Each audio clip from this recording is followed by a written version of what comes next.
Welcome to this video introducing you to Hegel's concept of true infinity. In Hegel's Science of Logic, we can find the concept of infinity in the Doctrine of Being, and specifically in the chapter of existence, which leads us to being for itself.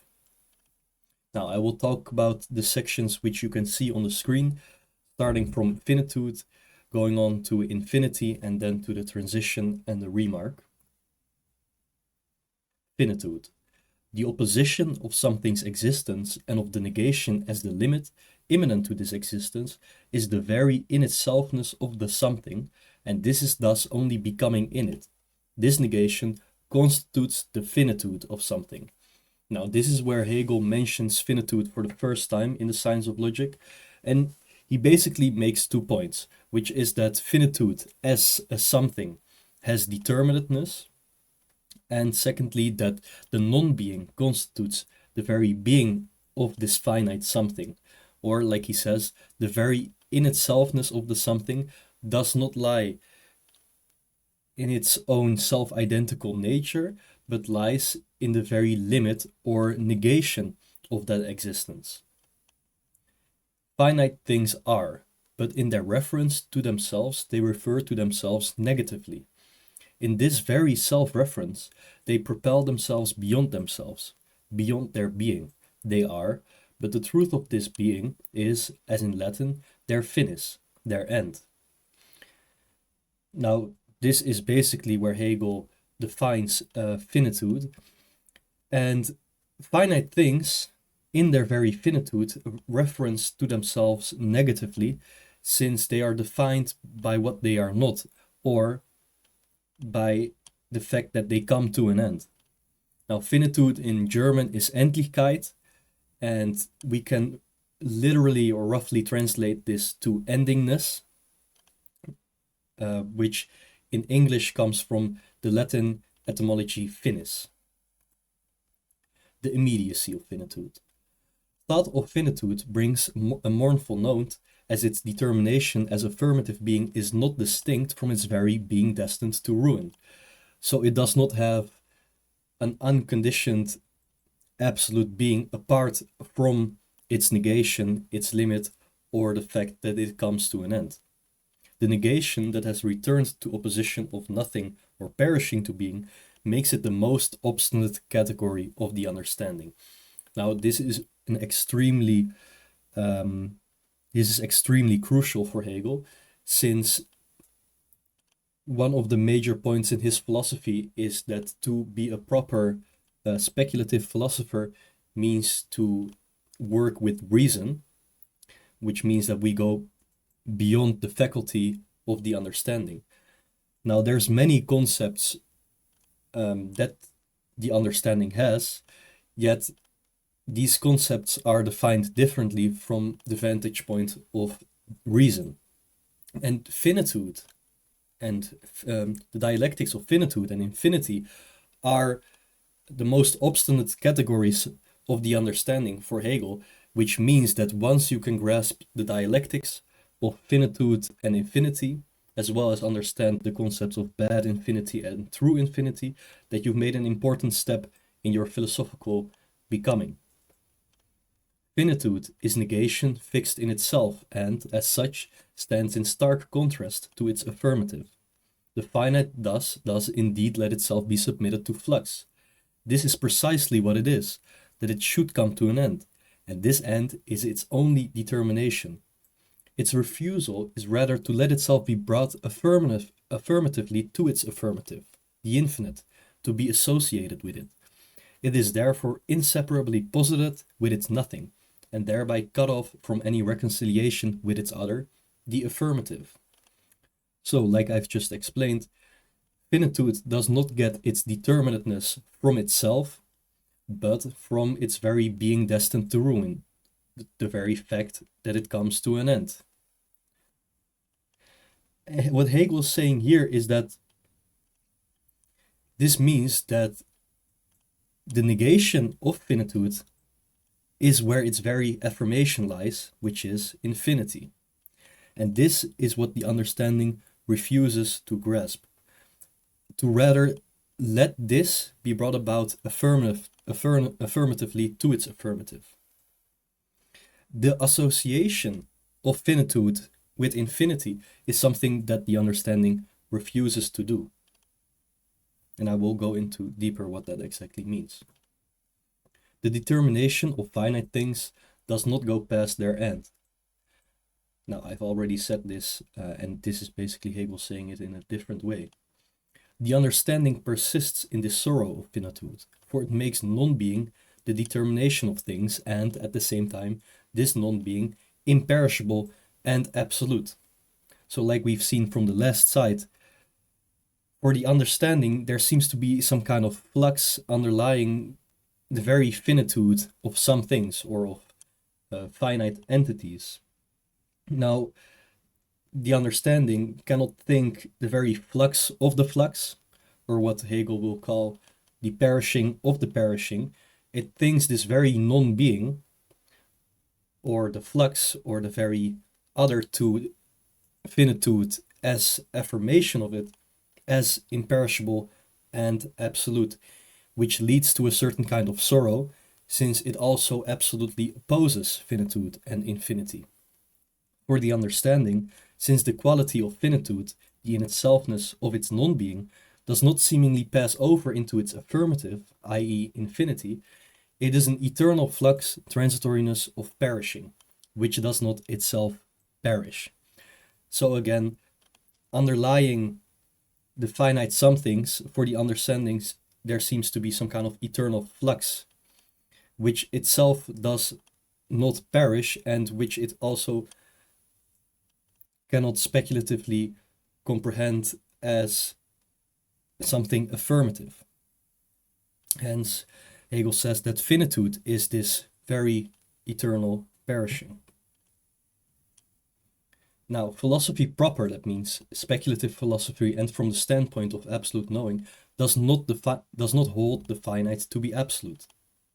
And much depends on whether one's view of finitude holds that the infinitude insists and transitory persists, or whether the transitoriness and perishing themselves perish, which is the difference between an absolute opposition entailing the perishing to be the final end of the finite, or the negation of the negation as an affirmative infinity.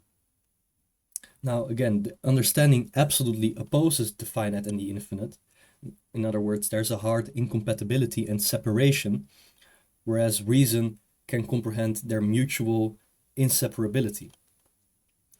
And the fact that the understanding opposes the finite and the infinite means that it cannot think the perishing of this transitoriness and holds this kind of non-being for an absolute.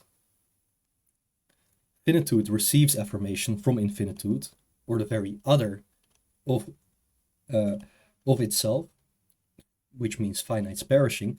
Precisely this unity is what the understanding declares to be impossible. Finite's perishing over and against infinitude must perish for it to attain any affirmation whatsoever. If, however, it does not perish into the affirmative, but its end is grasped as nothing, then we are back at the abstract, not the determinate nothing that itself has long passed away. So what's extremely crucial here is that whenever we seem to be lodged into abstract nothingness in the science of logic, when we explicate categories dialectically and derive them, whenever we end up in a nothing, it can never be an abstract nothing, since it has to be determined by the very notional movement it is located within. Which means that the finite's perishing does not end in an abstract nothing that we cannot think.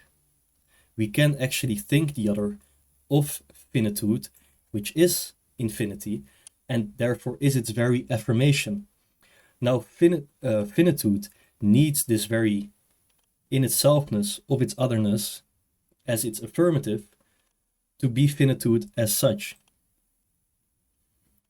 The development of the finite will show that, expressly as this contradiction, it collapses internally, but that in this collapse, it actually resolves the contradiction.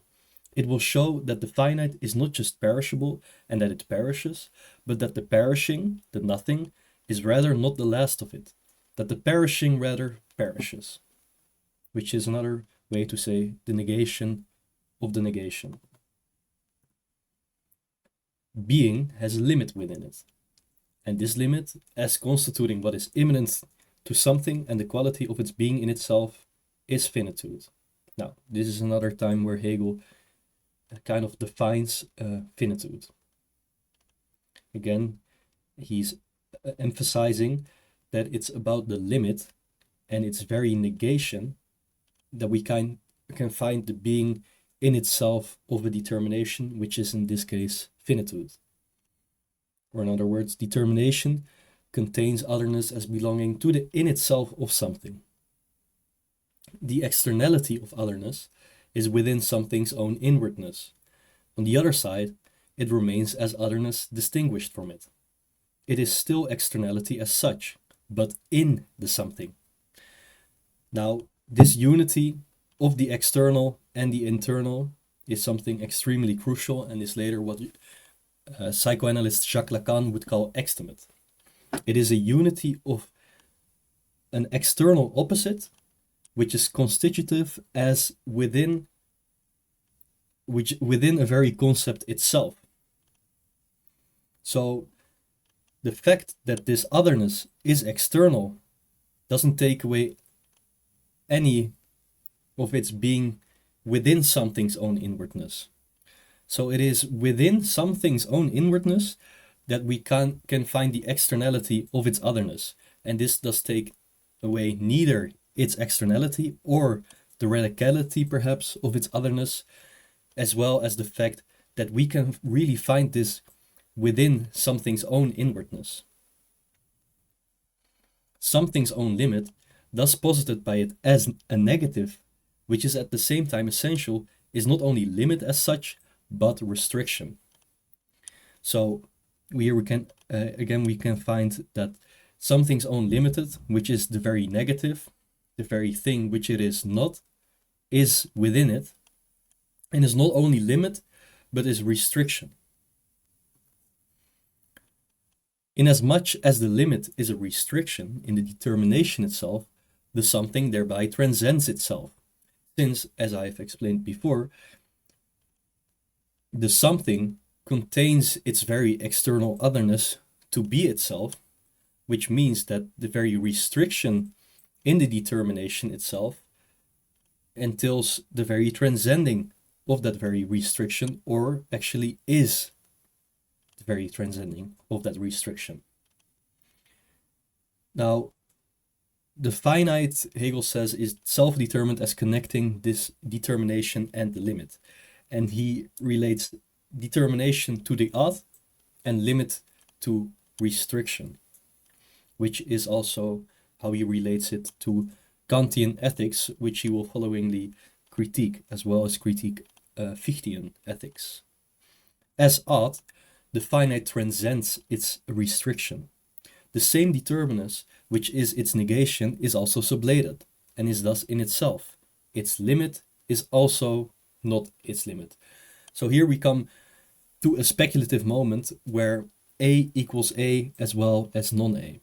Or, to put it more concretely, the limit is also not its limit, since the very limit is within it and can only be a limit as such in its very transcendence, or in its being sublated, in its transcendence of the very restriction that is.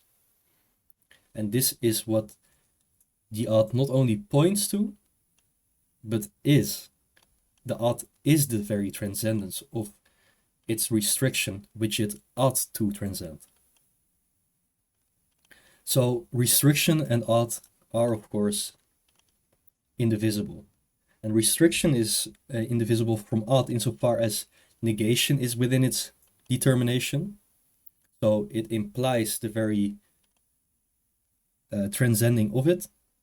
And the determination of odd is the being sublated of the restriction, which means that just like restriction has its in-itselfness in its transcendence, which we can find in the odd, as much as true for the determination of odd, which is the being sublated of the restriction, or the returning of itself through its other to itself as the negation of the negation, i.e.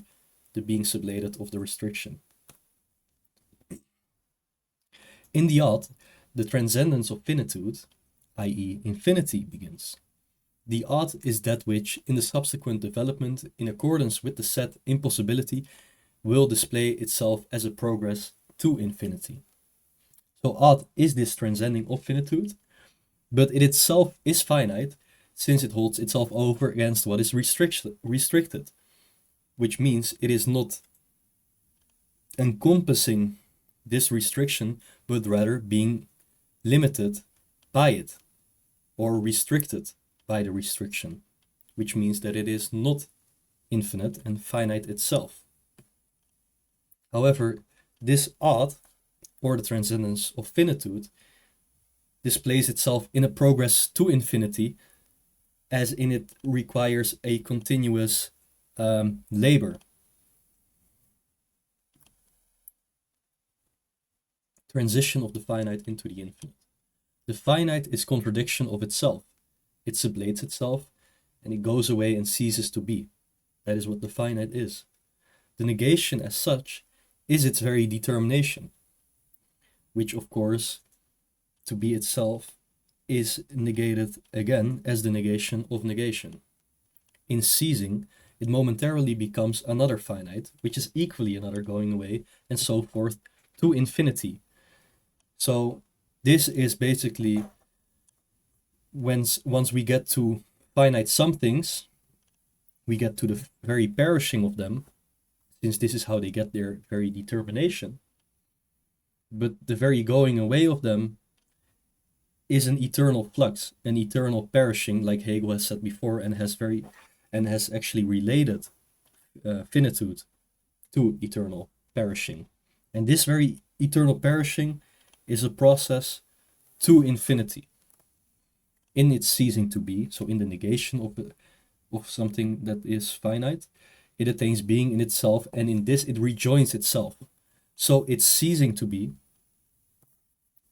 this is when it attains its being in itself, which lies in its otherness, which again is within itself. And in this, it rejoins itself. So the negation of the negation is essential for its very determination. The rejoining is affirmative being qua negation of negation. Its rejoined self-identity is the other of finite, which is supposedly to have the first negation for its determinateness. This other is the infinite. So infinity. Hegel starts saying in this section that infinity is a fresh definition of the absolute. Firstly, what is the infinity? Well, it is the negation of the finite. And when we first encounter infinity in the science of logic, it is the infinity of the understanding, or bad infinity, which is not really an infinity. It's rather a finitized infinite, which would be a more technical term. And a finitized infinite is finitized by its very pure distance to the finite. So in a pure distance to the finite, the infinite itself is finitized. Whereas in the true infinity of reason, we find the following moments. So in a simple determination, the true infinity of reason is the affirmative as the negation of the finite, just like the bad infinite. And thereby it is in alternating determination with the infinite, and is abstract, one-sided infinite, just like the bad infinity. Yet the true infinity of reason contains a third moment, which is that the true infinity of reason is the self-sublation of the infinite and of the finite in one process. And this is the true infinity. I will go deeper into what this exactly means. The infinite in general. At the mention of the infinite, soul and spirit light up, For in the infinite, the spirit is at home, and not only abstractly. Rather, it rises to itself, to the light of its thinking, its universality, its freedom. Now, whenever Hegel makes use of this mythical language in the science of logic, I always recommend to pay attention, because it is not simply it's not simply that it sounds nice or that it is some kind of religious figure, but Hegel is trying to make a very important point, which is that we can find ourselves in infinity. Infinity is not lying somewhere out there. In the infinite, the spirit is at home with itself. And by conceptualizing infinity, by being with it, we can rise to ourselves and really attain the universality of its conceptuality, which is freedom. The infinite does not stand above the finite as something ready-made by itself, as if the finite stood fixed outside or below it, nor is it we only, as a subjective reason, who transcend the finite into the infinite, as if in saying that the infinite is a concept of reason and that through reason we elevate ourselves above things temporal, we did this without prejudice to the finite, without this elevation which remains external to the finite, affecting it. So, infinity, as colloquially understood, can be understood to be outside the finite or above the finite. Hegel is saying that this is not the case for true infinity, and that it is not that we, as the readers of Hegel, or Hegel as a philosopher, are transcending the finite into infinity by our own doing, but it is rather within the very finite itself. Then we can dialectically explicate infinity, not only bad infinity, but true infinity, in their mutual inseparability and unity. So the finite itself transcends its restriction in its self-referential movement. We don't need to take the infinity from somewhere else, from grand notions.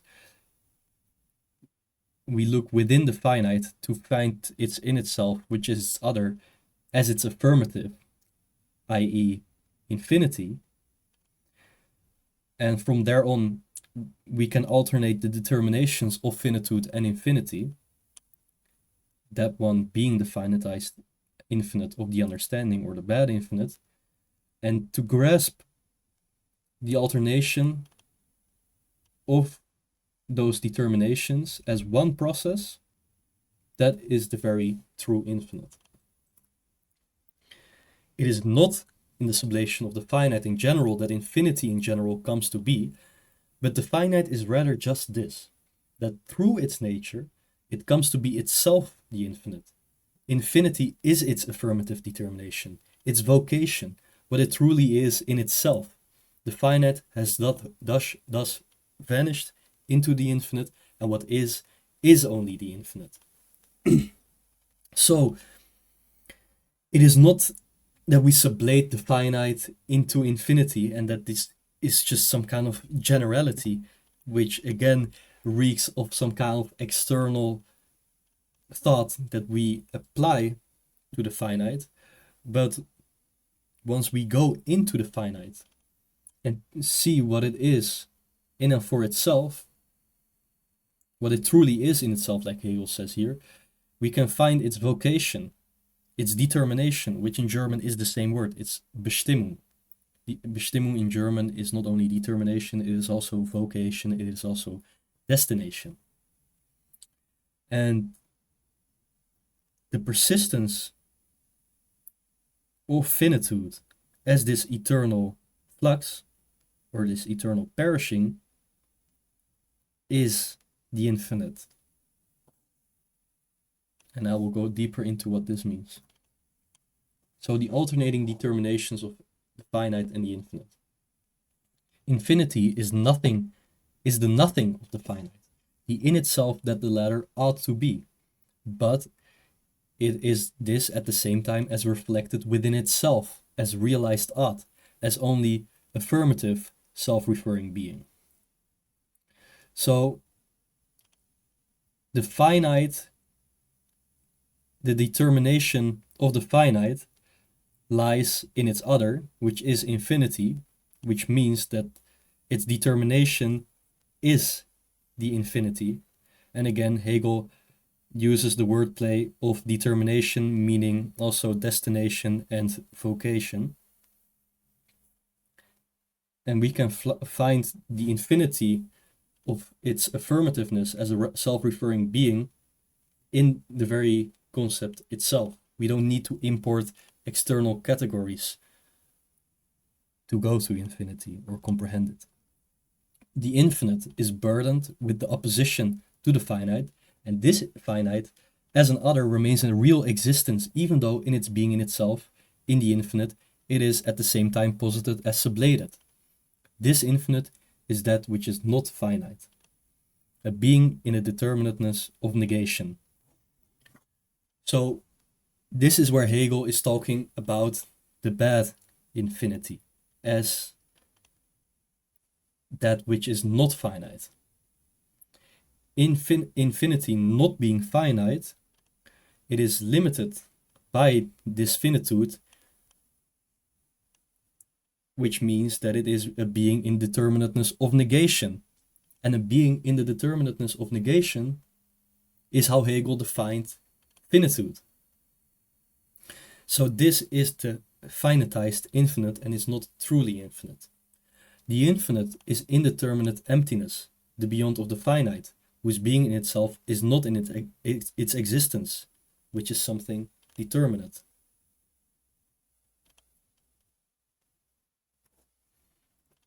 The infinite as posited over against finite is the bad infinite of the understanding, for which it counts either as the highest truth or the lowest falsity. Now here I have to admit that Hegel does not say that it counts for the understanding as the lowest falsity. Hegel merely says that it counts for the highest truth. But in my own life, I have discussed with philosophers who did claim that it is impossible to think infinity as a concept, since it does not exist at all, which would mean that it entails the lowest falsity. Now, of course, these philosophers are not truly philosophers, since Hegel themselves says that philosophy cannot hold the finite to be absolute. Rather, a legitimate definition of the absolute would be infinity. And this is a disavowed highest truth of the very understanding which deems it as the lowest falsity, since it holds the non-being of the finite, or its eternal perishing, as absolute in the very rejection of the comprehension of true infinity. This contradiction, infinity aesthetically opposed to the finite, but also its sublated in itself, is present in the very fact that the finite remains over against the finite. The infinite remains over against the finite, with the result that there are two determinacies. There are two worlds, one infinite and one finite, and in their connection, the infinite is only the limit of the finite and thus only a determinate, itself a finite infinite, or like Hegel has said, a bad infinite. An infinite that is restricted or limited by the finite, which means it has to be finite itself.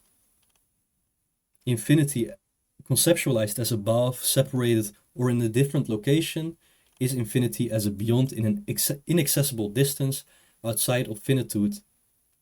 And this is always a bad infinity. So whenever one encounters concepts of infinity as being somehow above, separated, or in a different location from finitude, as some kind of eternal beyond that one can perhaps be fascinated by, this is basically just another form of finitude as a finitized infinite. As separated, They, that means infinity and finitude, are connection through their negation that divides them, both being the very in-itselfness of each. Both are thus finite, since each is limited by its other. Now, we have two kinds of finitude here. We have finitude as such, and the finitized infinity. And the inseparable unity of them rests hidden in their qualitative otherness. However, it is their inner unity lying at their base. So in the different alternating moments of finitude and infinity, this inseparable unity of them, the fact that they are not in a pure distance, but rather both have the very in-itselfness of each, or rather being the very in-itselfness of each, is lying at their base, each lying within their notion itself. The alternating of the finite and the infinite. Here Hegel is going to show us the dialectic. The finite is finite only with reference to the odd or the infinite, and the infinite is only infinite with reference to the finite. The two are inseparable and at the same time absolutely other with respect to each other. Each has in it the other of itself. Each is thus the unity of itself and its other, and in its determinateness, not to be what itself and what its other is. It is existence. So, again, the very externality, or the very fact that the two are absolutely other with respect to each other, is a determination we can find within both. And each, that means finitude and the finitized infinite, are thus the unity of finitude and finitized infinite. This bad infinite, the finitized infinite, is indeed the negation of the finite, but in truth it is unable to free itself from it. The finite constantly resurfaces in it as its other, since this infinite is only with reference to the finite, which is its other. The progress to infinity is therefore only repetitious monotony, the one and the same tedious alternation of the finite and the infinite, which I have basically which I have been explaining to you or going through with you. We can go on this process forever in this alternation of finitude and infinity. However, this type of infinity, as the bad infinite, cannot free itself from the finitude, since it is defined by it and is its being in it. The infinity of infinite progress remains burdened by the finite as such, therefore, and is thereby restricted and is itself finite. How do we get out of this bad infinite, this progress that just goes on forever and ever, and that is basically monotonous by now? Well, we start by reflecting on the unity of the finite and the infinite. This progress is the outside of this unity at which the representation remains fixated. Fixated, that perennial repetition of one and the same alternation, at the empty unrest of a progression across the limit towards the infinite, which, in this infinity, finds a new limit but is just unable to halt at it as it is at the same time infinite. This infinite has the rigid determination of a beyond that cannot be attained, for the very reason that it ought not to be attained, since the determinateness of the beyond of an existent negation has not been let go. And once you let go this rigid determination of infinity as a beyond in a pure distance to finitude, then you have made the step from the understanding to reason.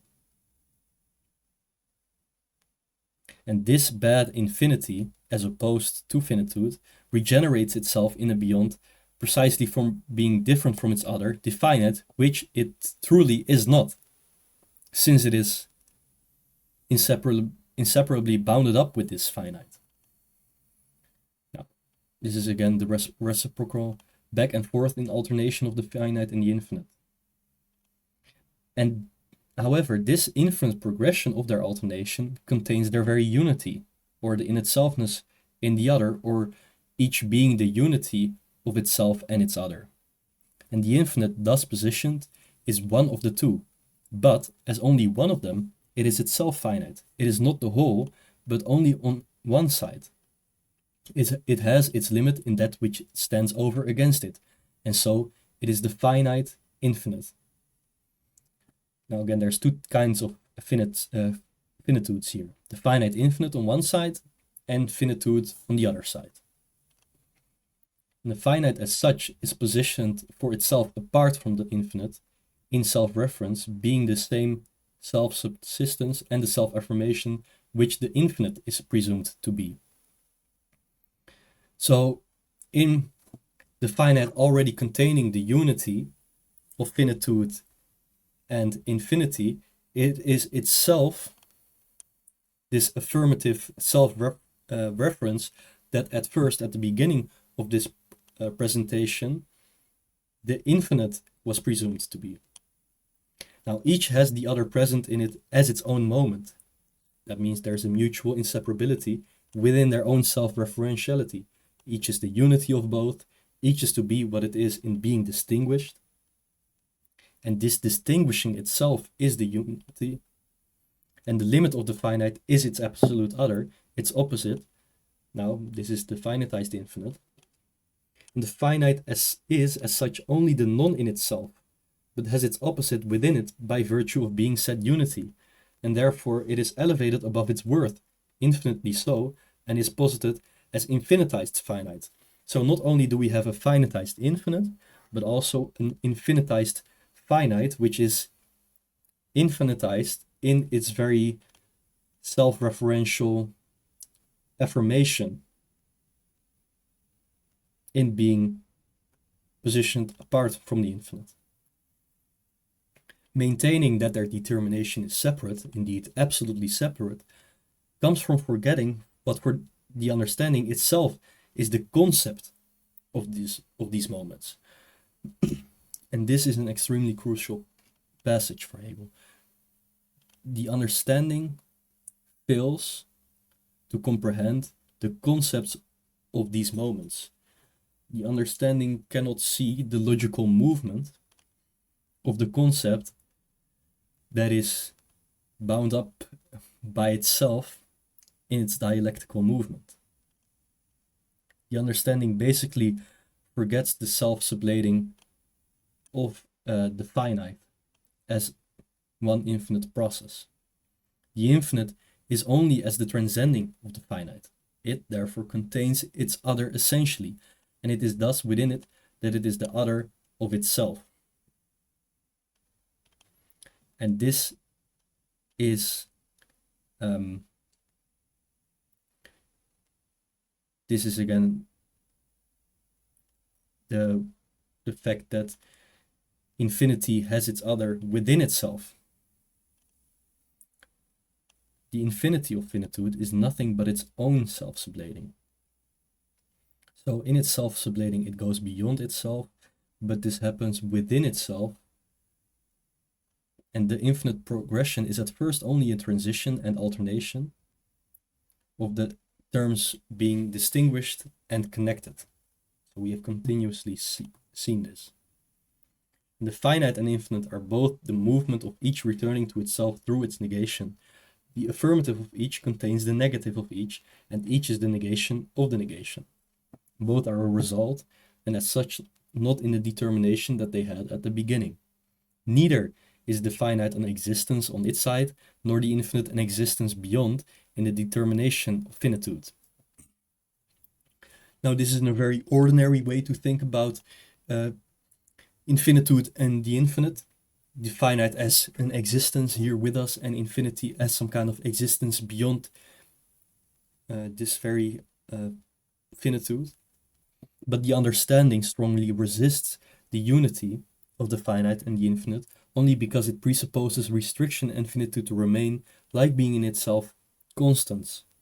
It thereby overlooks the negation of both, which is in fact present in the infinite progression, just as it equally overlooks that the two occur in this progression only as moments of a whole.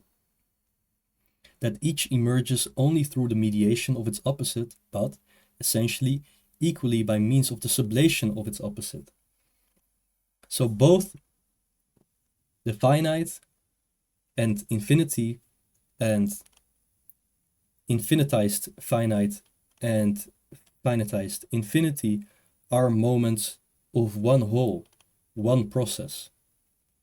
And the very notional mediation, where these concepts self-other within themselves, grasped as one process, is truly infinite. And here we can see two quotes where Hegel opposes bad infinite to true infinity, which are, yes, opposed, but wherein the true infinity contains the bad infinity as an ideal moment of its process. The finite has the double meaning, first of being the finite over against the infinite, which stands over against it, and second, of being at the same time the finite and the infinite over against the infinite. Also, the infinite has the double meaning of being one of the two moments. It is then the bad infinite. And of the infinite, which has the two moments, itself and its other, are only moments. So, bad infinity is a moment of the alternation of finitude and infinity, and the understanding grasps this bad infinity, which is a mere ideal moment, as a beyond in itself, an unconditioned beyond in a pure distance to finitude. Now, true infinity is the following. The nature of the infinite is that it is the process in which it lowers itself to be only one of its determinations over against the finite, and therefore itself only one of the finites, and elevates this distinction itself to be self-affirmation, and through this mediation, the true infinite.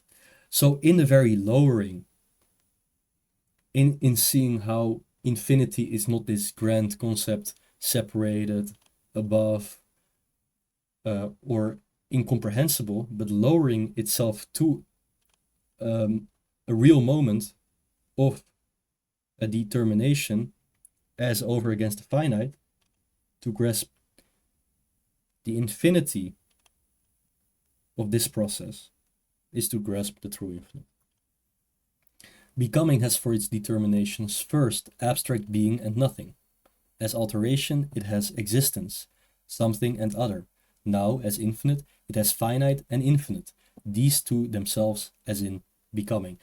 Hegel here is basically summarizing the book from beginning to the point we are at right now in the chapter of existence. And he's saying that, yes, becoming is the unity of abstract being and nothing as an alternation. And this has existence, which contains the something and the other.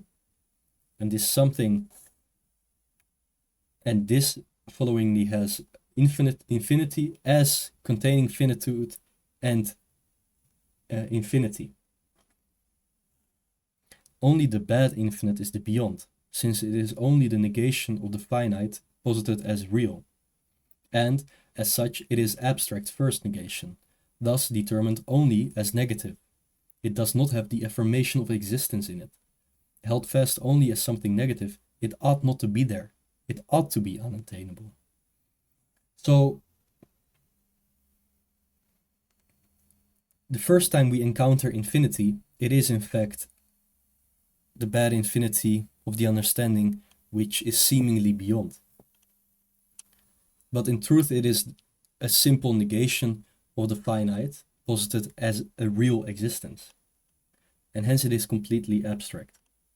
It is determined as negative as opposed to the finite, or above it, or in a different location from it. So it does not have the real affirmation of existence in it. And for the ones who are aiming to attain some kind of this kind of beyond in an ethics or a political project, fool themselves, since as an abstract first negation to finitude, it ought not to be there. It ought to be unattainable. That is its very function. And this is its defect,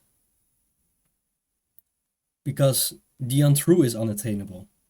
What is true is attainable. Bad infinity is untrue.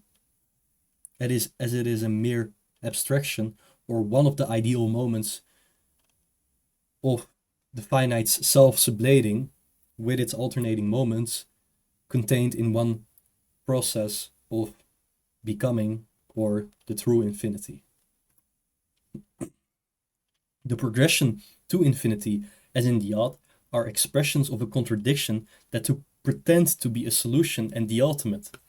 Now, there's many examples we can bring here. Kantian ethics would be one example. The way that people in general think about socialism or communism are these infinite beyonds which are completely unattainable and seem to hold ground only in a pure distance to the very finitude of capitalism, in their view.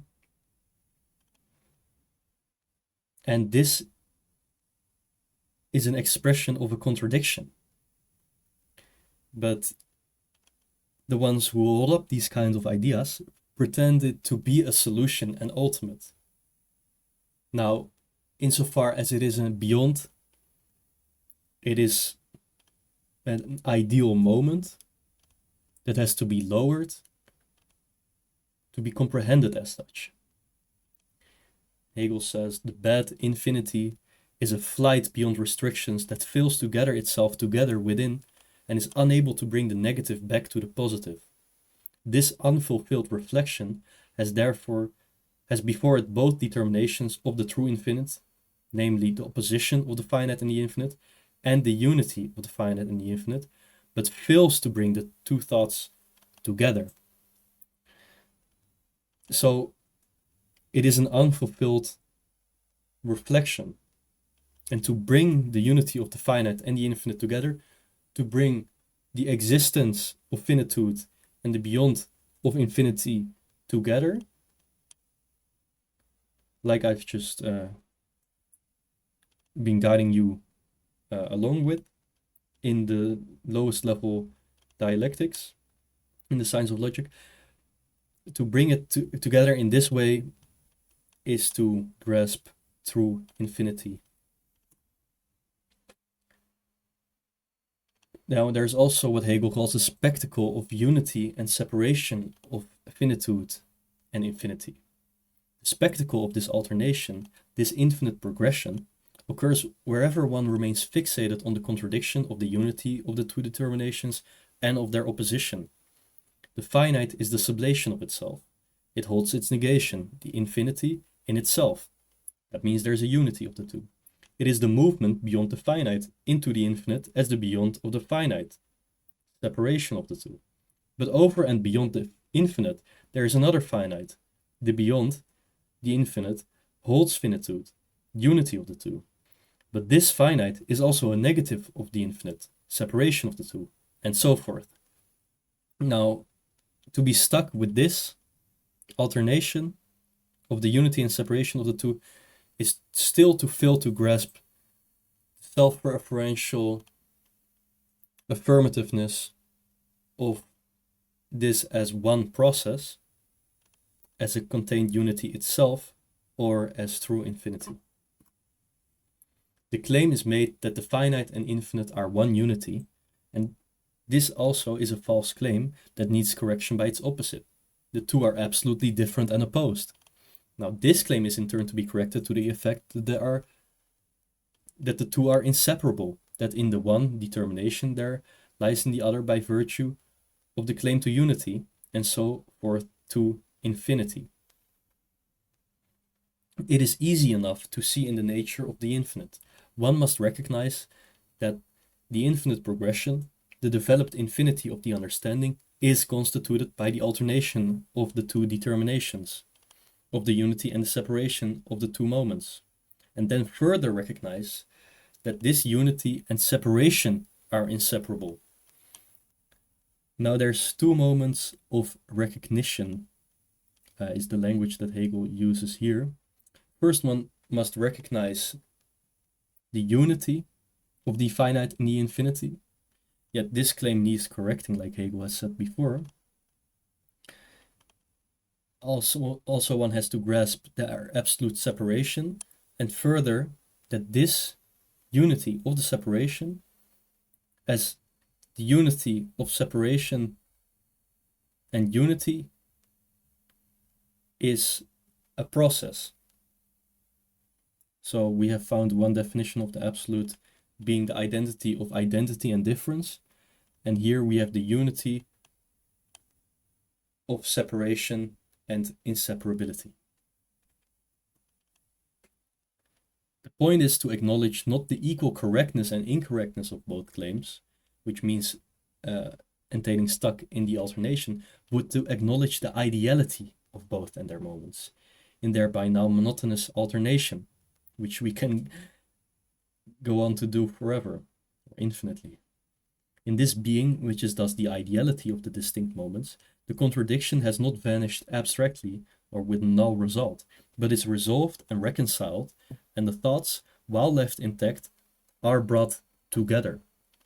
The affirmative truth is this internally self-moving unity, the grasping together of both thoughts, their infinity, the reference to oneself, which is not immediate, but infinite. And therefore, the ideality of these moments contain truth in their very infinity, as the affirmative truth of a self-moving unity that is a movement within itself. And this unity of the finite, of the infinite and the finite, and the distinguishing of them are inseparable in the same way as the finite and the infinite. Now, to grasp this again as one self-moving unity, as a self-referential affirmation, is to grasp the true infinity. Or like Slavoj Žižek says in Surplus Enjoyment, the lesson of Hegel, the philosopher of actual infinity, true infinity is not a transcendent outside with regard to the finite. It is nothing but the immanent self-mediation of the finite itself. And as Alenka Zupancic has applied the concept of Hegel's true infinity in Ethics of the Real, which is a book I highly recommend, about Kant and Lacan. The ethics of the real is not an ethics of the finite, of finitude. The answer to the religious promise of immortality is not the pathos of the finite. The basis of ethics cannot be an imperative which commands us to endorse our finitude and renounce all higher and impossible aspirations. This is not simply because this would imply giving into the necessary. The stakes are more radical. The infinite is not impossible to attain, rather, it is impossible for us to escape it entirely. Now, Hegel has also used this language of infinity being higher. Now, in our notional mediation, we have attempted to lower infinity to an alternation with finitude. And in lowering infinity to an ideal moment, we comprehend that actually we cannot get rid of infinity. Now further, the end of the promise of a life after death, i.e. of an infinite outside of this world, does not imply that we are henceforth enclosed, confined within a finite world. It implies, on the contrary, that the infinite ceaselessly parasitizes to the finite. The absence of the beyond, the lack of any exceptions to the finite, infinitizes the finite. To use Jean-Claude Milner's formula, the infinite is what says no to the exception to finitude. The problem with the infinite is not how to attain it, but rather how to get rid of its stain, a stain that ceaselessly pursues us. The Lacanian name of this parasitism is enjoyment. Alenka Zupancic, Ethics of the Real. Thank you for watching this lecture.